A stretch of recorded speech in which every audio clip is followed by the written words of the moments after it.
আসসালামু আলাইকুম। ভিডিওটি ডিটেইল আমি পরে বলছি, আপনারা খুব ভালো করে প্রতিটি ভিডিও ফুটেজ খেয়াল করুন। এবার আমি বলছি, এইটি হচ্ছে মক্কাতে পায়রা চত্বরের বাইরে আপনারা যারা উমরার উদ্দেশ্যে যাচ্ছেন বা যে কোনো পারপাসে আছেন এখানে দেখতে পাবেন যে এরকম নানান রকমের স্ক্যাম। হ্যাঁ, এটি একটি স্ক্যাম অ্যালার্ট ভিডিও। আপনারা পায়রা চত্বরের এই সাইডটা থেকে টুয়ার্ডস ইব্রাহিম খালিল রোড বা হিজরা রোডের ওই পাশ পর্যন্ত এই ধরনের স্ক্যামগুলো পাবেন। কীরকম স্ক্যাম? এটা ছোট্ট স্ক্যাম, এটা একদম শুরুতেই আপনাদের চোখে পড়বে যে ছোট্ট বাচ্চা কোলে নিয়ে ফিডার হাতে বোতল হাতে নিয়ে আসবে যে আমার বাচ্চা খেতে পারছে না, কিছু খাবার দেন বা দুধ কেনার পয়সা দেন। ইভেন আপনি মনে হতে পারে যে আপনারা দেখুন, আমি চেষ্টা করেছি তাদের ফেসগুলো না দেখাতে, বাট স্ক্যাম অলওয়েজ স্ক্যাম। ঠিক আছে, এখানে বাংলাদেশি শুরু করে Bangladeshi, Pakistani, Indian, Sudan, Iran অনেক জায়গার লোক আছে। তো আপনার কাছে মনে হতে পারে আমি একটা মানুষকে হেল্প করি, আপনি হেল্প করতেই পারেন, বাট স্ক্যামগুলোতে আমাদের কোনোভাবেই পড়া উচিত নয়। ঠিক আছে, এইখানটাতেই আপনারা দেখবেন একদম 79 গেট দিয়ে বের হয়ে 82, 83 এই গেটগুলোর পাশ দিয়ে এই ব্রিজটার এই আশপাশ দিয়ে এই ঘটনাগুলো ঘটে। এই ঘটনাটা আপনারা একদম শুরুতে ঢুকেই আপনারা প্রথমেই একদম শুরুর দিন থেকেই চোখে পড়তে পারে। যদিও সৌদি পুলিশ ওখানে আপনার পেট্রোলিং বা রেগুলার পুলিশ গাড়ির টহল থাকে, তারপরেও এই ঘটনাগুলো আপনারা পাবেন। দ্বিতীয় স্ক্যাম যেটা আপনাদেরকে বলবো, আপনারা জাস্ট রীতিমতো ভয় পেয়ে যাবেন। এই স্ক্যাম অ্যালার্টগুলো দেওয়ার একটাই রিজন যে আপনারা যেন সাবধান হতে পারেন। এখানে আরও একটা বিষয় রেগুলার হয় যে আমাদের পাসপোর্ট, ভিসা হারিয়ে গেছে, হোটেলের টাকা দিতে হতে পারে, এই ধরনের স্ক্যামগুলো হয়। আপনি দান সাদাকা করতে চান করুন, কিন্তু কোনো ফ্রড বা চিটারকে দেওয়ার আমার মনে হয় না কোনো অর্থ আছে। তারা কাজ করছে, কাজ করে খাক, মিথ্যে কথা বলে নেওয়ার আসলে কিছু নেই। এই স্ক্যামটা সবাই প্রতিনিয়ত দেখে। সেই ক্ষেত্রে আপনি করতে পারেন যেটা, যে আপনি ওখানে কেনাকাটা করলে, যারা আপনি স্ট্রিট থেকে যদি কেনাকাটা করেন তাদেরকে আপনি চাইলে 2-4-5 রিয়াল বাড়িয়ে দিতে পারেন, বা আপনি চাইলে আপনার এক ওয়াক্তে নামাজের শেষে আপনার যদি 20 রিয়াল বাজেট করেন সেক্ষেত্রে আপনারা কিছু দিতে পারেন। এইটা হচ্ছে আমি আপনাকে দুটো স্ক্যাম বললাম, একটা হচ্ছে ফিডার হাতে বোতল নিয়ে আসবে বা বাচ্চা কোলে নিয়ে আসবে, অ্যান্ড আরেকটা বলেছি যে আমার হারিয়ে গেছে, মানে পাসপোর্ট বা আমার হোটেল ভাড়া দিতে হবে, এই ধরনের আছে। এটা আপনি সাফা মারোয়া থেকে বের হওয়ার পরেও পেতে পারেন। তবে আমি যে জায়গাটা দেখিয়েছি, আপনারা যারা গিয়েছেন বা গেছেন বা যাবেন, আগে থেকে জানা থাকলে আপনারা এটা রিলেট করতে পারবেন। এই ভিডিওটা দেখিয়েছি আমি স্লো করে, এই জায়গাটাতেই নানান রকম স্ক্যাম, নানান রকম ফ্রড ইস্যুগুলো দেখায়। অ্যাকচুয়ালি এটা আমাদের জন্য দুর্ভাগ্য যে আল্লাহর ঘরের সামনে বসে এইরকম ঘটনাগুলো আমরা দেখি। এখান থেকে আমি শুরু করছি। আমরা একদিন একদম আর্লি মর্নিংয়ে আমরা ফজর শেষ করে, তোয়াফ শেষ করে বের হয়েছি। খুবই জেন্টেল, তার মাকে নিয়ে দাঁড়িয়ে আছে। ছেলেটার বয়স 18 হবে কিনা আমার সন্দেহ আছে, 16-17 বা নিয়ার টু 18। ও হচ্ছে ইহরামের কাপড় পরা, হাতে একটা ভালো ব্র্যান্ডের ঘড়ি, স্মার্ট ফোন আছে। সে আমাকে ইংলিশে ডাকলো যে sister can I talk with you, ইংলিশে ডেকেছে। তারপর আচ্ছা হ্যাঁ বলুন। আমরা যেহেতু বের হয়েছি, সে ইহরামের কাপড় পরা, তার সাথে তার মা বসা। তো ছেলেটার চেহারা এতটা innocent, you can not imagine that. হ্যাঁ, আমাদেরকে বলছে যে তার সকালবেলা তাদের ওই টাইমে কিছুক্ষণ আগে বা কয়েক ঘন্টা আগে তাদের মানি ব্যাগ, তার মায়ের পার্স, তার ওয়ালেট সহ হারিয়ে গেছে। তো হারিয়ে যাওয়ার পরে ইভেন তো আমি আচ্ছা দেন, তো তারা বলেছে যে কন্ট্রোল রুমে লস্ট অ্যান্ড ফাউন্ডে তারা নকও করেছে।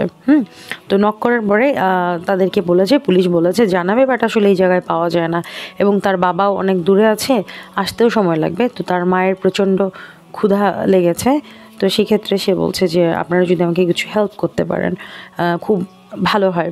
তখন আমরা বললাম যে তাকে আসলে আমাদের কি হেল্প করার আছে। তো হেল্প বলতে না বলছে যে উই ডোন্ট নিড মানি। তো তখনই আমি বুঝলাম যে খাবার চাইছে। তো ওই জায়গাটা, এই কর্নারটাতে আপনি খাবার কোথা থেকে দেবেন? এখান থেকে যখন আপনি একটা ইবাদত শেষ করে বের হবেন, আপনাকে অবশ্যই অনেকখানি এগিয়ে যেতে হবে। তো সেক্ষেত্রে আপনি চাইলে তখন তাকে আর 1 রিয়াল দিতে পারছেন না, তাকে মিনিমাম আপনাকে 5 থেকে 10 রিয়াল দিতে হবে। আমার সাথে আমার বোন ছিল, সে বলছে যে আমরা কীভাবে হেল্প করতে পারি, যেহেতু ফিডারের ইস্যুটা এবং টাকা হারিয়ে গেছে ওই ইস্যুটা আমি বলেছিলাম।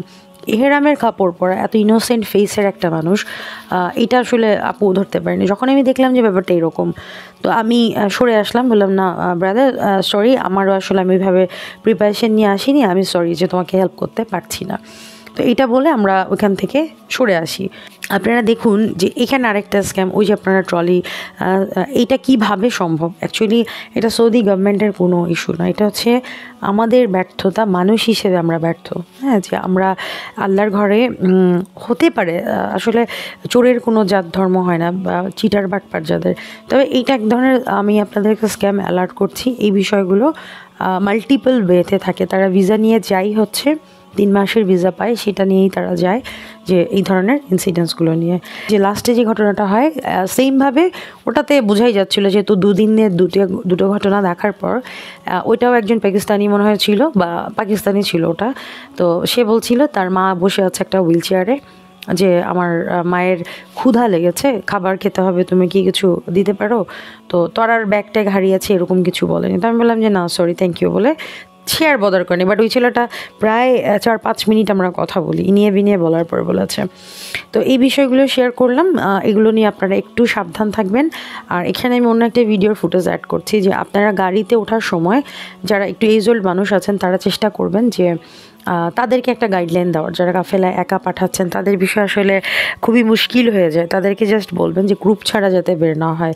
বাট আমরা যারা একটু বুঝি বা একটু মোবাইল স্ক্রল করতে পারি, তারা আমরা যেন এটা আপনার অনলাইনে সার্চ করে দেখি যে আমরা যেখানে যাচ্ছি ফেয়ারটা কীরকম।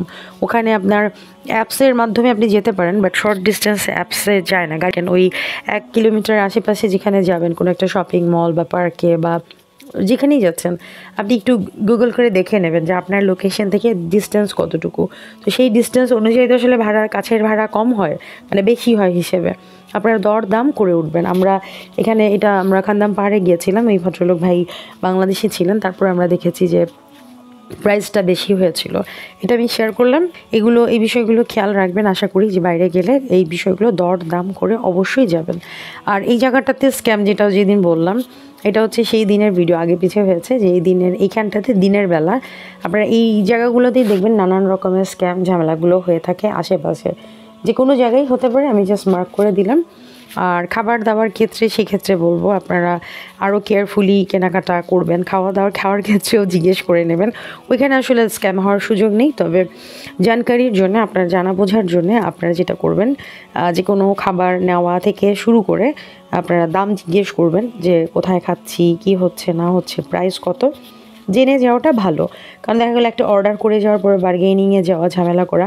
আমি একটা ছোট্ট করে প্রবলেমে পড়েছিলাম, এটা আসলে অবশ্যই এটা আমার বোঝার ভুলের জন্য হয়েছে। বাট এই জন্য বলছি, আপনারা বারবার করে জেনে বুঝে যাবেন, ঠিক আছে? যে আমি একটা খাবার নিচ্ছি, সেই খাবারটার প্রাইস এরকম হতে পারে, বা ওই খাবারটার প্রাইস কীরকম হতে পারে, এটা জেনে নেওয়াটা বুদ্ধিমানের কাজ। অনেকগুলো স্ক্যামের মধ্যে আরও একটি বড় স্ক্যাম হচ্ছে আপনার ট্রাভেল এজেন্সির scam.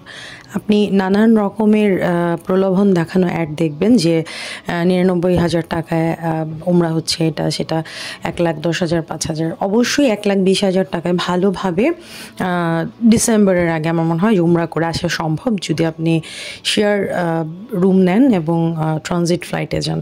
Transit flight, share room আমার মনে হয় না এগুলো খুব বেশি প্রবলেমেটিক। প্রবলেম ওই জায়গাটাতে আপনি আপনার ট্রাভেল এজেন্সিকে খুব ভালো করে বলবেন তারা যে সার্ভিসটা দিচ্ছে, মানে তারা কি আপনাকে প্রোভাইড করছে, একটা কাগজে লিখে দিতে। এবং ভালো করে আবারও বলবেন যে এগুলো যদি আমার ম্যাচ না করে, 19-20 হতে পারে, 18-20 হতে পারে, বাট মানে আকাশ পাতাল হবে না। হ্যাঁ, যে আপনাকে অনেক দূরে হেরামের, আপনি যাওয়ার আগে অবশ্যই আপনার হোটেলটা ফিক্স করে যাবেন।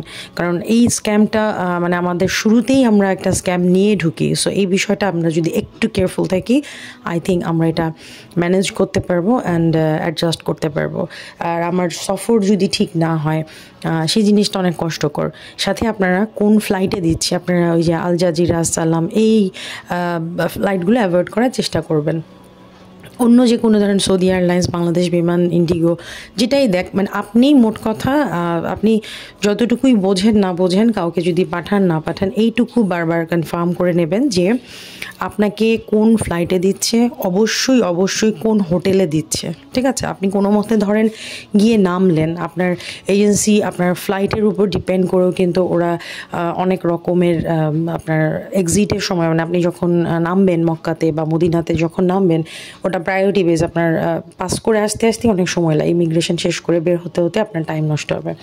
সো আমি মনে করি যে এই বিষয়গুলো একটু খেয়াল রাখবেন।